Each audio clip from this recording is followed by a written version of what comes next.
ተመልካቾቻችን ሪትም ስፖርትን እየተከታተላችሁ ትገኛላችሁ። አሁን ደግሞ ሌላኛው ተጠባቂ ወደ ሆነው ወደ ግማሽ ፍጻሜው ስፔን ከፈረንሳይ ወደሚያደርጉት ጨዋታ እንለፍ። ኢዮባ በጣም ተጠባቂ ከመሆኑ የተነሳ ጨዋታው ከሜዳው ውጪ ጀምሯል። እንግዲህ በቃላት ጦርነት ሜዳው ላይ ፊሽካው ሳይነፋ አሁን እንግዲህ ይህን የቃላት ጦርነት የተቀላቀለው ተጫዋች እንግዲህ ዳኒ ኦልሞ ነው።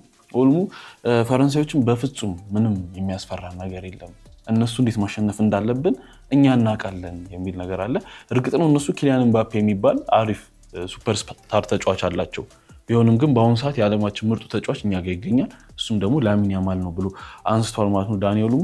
ኒኮ ዊሊያምስ በበኩሉ እንግዲህ ከዚህ በፊት 2 ጊዜ ተጫውተን አሸንፈናቸዋል የሚል ነጥብ አንስቷል እና ምንም ቢሆን ነገም እኛ ነን የምናሸንፈው ብሏል። እንግዲህ ላሚን ያማል ቀደም ብሎ እኛ ምንም አንፈራም፣ መፍራት ካለባቸው ራሳቸው ፍራንስ ይፍሩ የሚል ነገር አንስተዋልና በጣም አዝናኝ የሆነ የቃላት ጦርነት ይዛበት ምናልባት ልታነሳው የምትችለው ከዩሮም ጨዋታ በፊት ላሚን ያማልና ራቢዮ በጣም ትዝ የሚል ከሆነ ኢንተረስት የሰጠኝ ነበር በወቅቱ የዛሬ 2 ዓመት የምታስታውስ ከሆነ ራቢዮ በጣም ተናግሮ ነበር። እንደውም በዛ ጨዋታ እሱን ነው ሁላ አጥፎ አልፎ ያቺን ድንቅ የውድድሩ ምርጥ ጎል እና እንደውም ከጨዋታው በኋላ ኒኮ ዊሊያምስ ምንድነው ያለው ያቺ ግብ ስትቆጠር ከማናችን በላይ አሪፍ ቪው የነበረው ራሱ ራቢዮ ነው የሚል ነገር አንስተዋልና በጣም በአሁኑ ሰዓት እንግዲህ ከቅርብ ጊዜ ጀምሮ ኢዮባ ፍራንስና ስፔን ይሄ በሀገራት ጨዋታ ላይ በጣም ገነውና ተልቀው ይገኛሉ።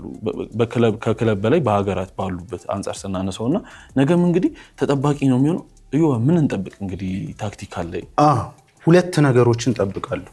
በዋናነት የሽግግር ጨዋታ ከመከላከል ወደ ማጥቃት ከማጥቃት ወደ መከላከል የሚደረገው ሽግግር ይሄን ጨዋታ ይወስነዋል ብዬ አምናለሁ። ቤኪ በተለይ የስፔን ብሔራዊ ቡድን እንደምታውቀው በሃይ ላይን የሚጫወት ቡድን ነው፣ ግዴታው ነው በዛኛው ሜዳ ላይ መጫወት ስለሚፈልግ። ስለዚህ ልክ ስፔኖች ኳስ ተቆጣጥረው የጎል ዕድልን ለመፍጠር በሚፈልጉበት ሰዓትና ፈረንሳዮች የመከላከል ኦርጋናይዜሽናቸውን በያዙበት ወቅት ስፔንን ነጥቀውት የሚያደርጉት ሽግግር ወይም ከመከላከል ወደ ማጥቃት የሚሻገሩበት መንገድ እጅግ ወሳኙ ነው ብዬ አምናለሁ። በተቃራኒው በስፔን ብሔራዊ ቡድን በኩል ደግሞ ኳሱን ይዘው በዋናነት ድሪልድ የሆነ እንደሆነ እናውቃለን አይደል?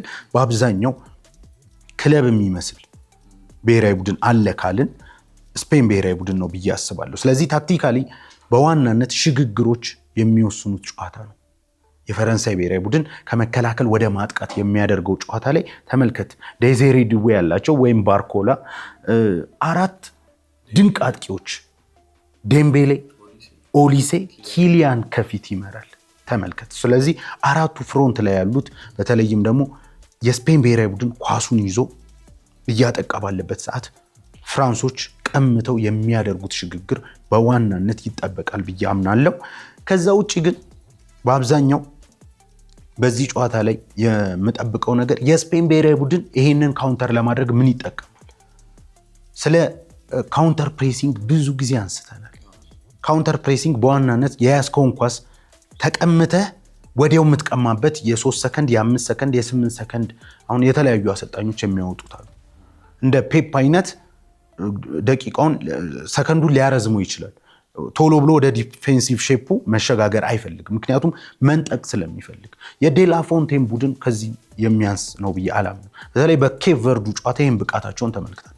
ኬፕ ቨርዶች 7% ብቻ ነው በስፔን ብሔራዊ ቡድን ፋይናል ሰርድ ላይ መድረስ የጀመሩት። ይሄ በቃ የለም 93% የፋይናል ሰርድ ላይ የነበሩት ስፔኖች ናቸው። ስለዚህ ይሄ ቁጥርን መመልከት እንችላለን። አሁን ስፔን ብሔራዊ ቡድን ሮድሪ ያላት፣ ፔድሪ ገባ ላይ ገባ የምንመለከተው ይሆናል።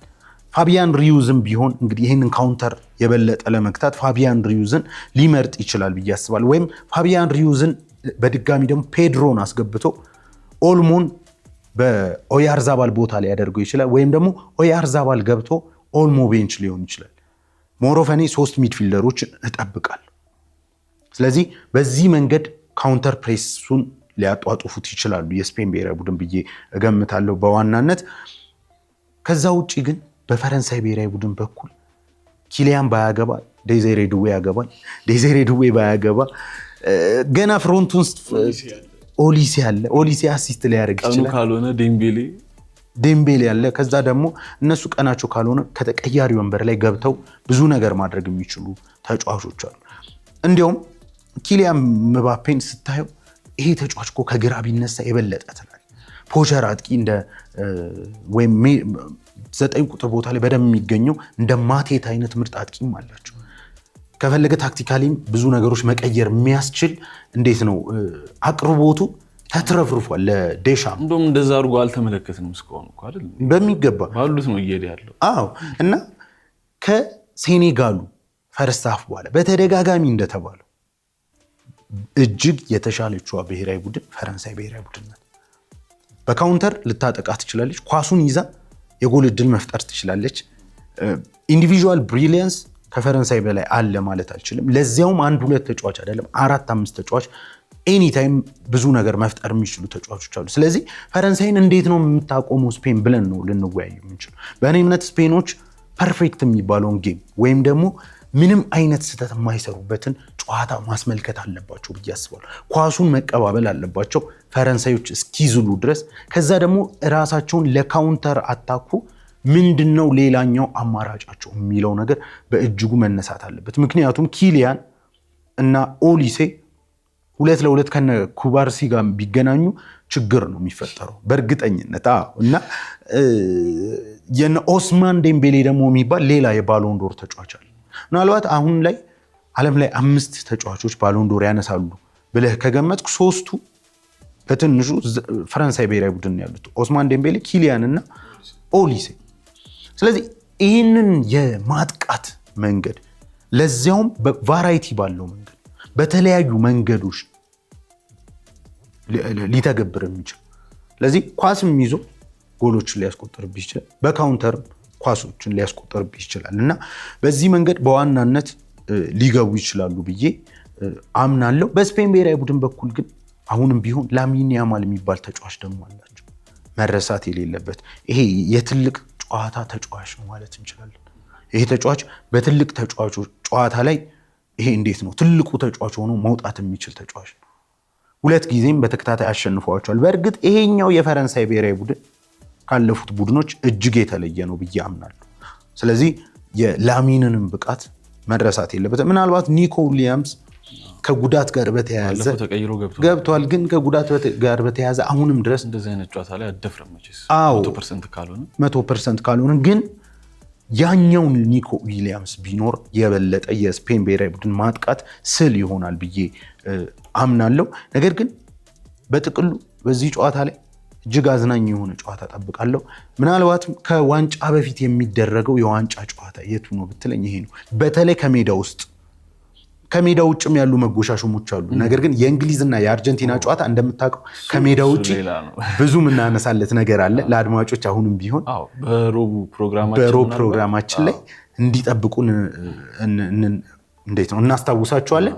ነገር ግን በሜዳ ውስጥ ባለ ሁኔታ ይሄ በጣም ከባዱ ከዋንጫ በፊት የሚደረገው የዋንጫ ጨዋታ ነው ማለት እንችላለን። በአጭር ቃል ሽግግር የሚወስነው ጨዋታ ወይም ደግሞ ካውንተር አታክ ከካውንተር ፕሬሲንግ ከዛ ደግሞ ከማጥቃት ወደ መከላከል የሚደረገው ሽግግር ከመከላከል ወደ ማጥቃት የሚደረገው ሽግግር የሚወስነው ጨዋታ ይሆናል ብዬ አስባለሁ። ኢንዲቪጁዋል ተጫዋቾችም በትልቁ ይወስኑታል ብዬ አስባለሁ። ምናልባት በዚህ ዓመት የተመለከትነው ምርጡ ጨዋታ በእኔ እምነት እንግዲህ በዚህ በካላንደር 2025-26 ፓሪስ ሴን ጀርሜን ከባየር ሙኒክ ነው 5-4 ያለቀው ጨዋታ። ነገ ብዙ ጎሎችን ትጠብቃለህ?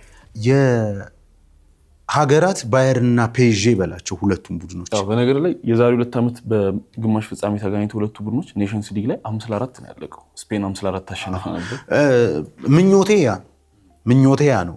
ስታየውም ጨዋታውን ያንን አይነት ነገር ልንመለከት እንችላለን። ግን የፈረንሳይ ብሔራዊ ቡድን ዲፌንሱ ቀላል የሚባል ነው ብዬ አላምንም። ስለዚህ ይህን ያህል ክፍት ይሆናል ብዬ የፈረንሳይ ብሔራዊ ቡድን አላምንም። ነገር ግን ስፔኖች ኦል አውት አታክ ሆነው ከመጀመሪያው ደቂቃ ጀምሮ ሁሌም እንደሚጫወቱት ቤልጅየም ጋር እንዳደረጉት፣ በነገራችን ከቤልጅየም ጋር 2-1 አለቀ እንጂ የጨዋታ ልዩነቱ የሰማይና የምድርን ያህል። ስፔን ገና ከመጀመሩ ጀምሮ ቶታሊ ዶሚኔት አድርጋለች። ስፔን በዛ ልክ ከተጫወተች ለፍራንስ ደግሞ የሽግግር ቦታ ከተገኘ የምንመኘውን ምርጥ ጨዋታ ልንመለከት እንችላለን። በሚገባ እንግዲህ ብዙዎች የሚጠብቁትና እዮባ እንዳለው ከፍጻሜ በፊት ያለው ፍጻሜ እንግዲህ ምሽት 4 ሰዓት ላይ ስፔን ከፈረንሳይ ያደርጉታል። እንግዲህ እኛም በሮቡ ፕሮግራማችን የዚህን ጨዋታ ምን ያህል ደግሞ ታክቲካል እንትኑን ደግሞ ሰፋ አድርገን እንመለከታለን ማለት ነው። ተመልካቾቻችን ሪትም ስፖርት ፕሮግራማችን ይህን ይመስል ነበር። እዮብ ተሰማ፣ እኔም በረከት ኃይሉ አብረናችሁ ቆየን። መልካም ጊዜ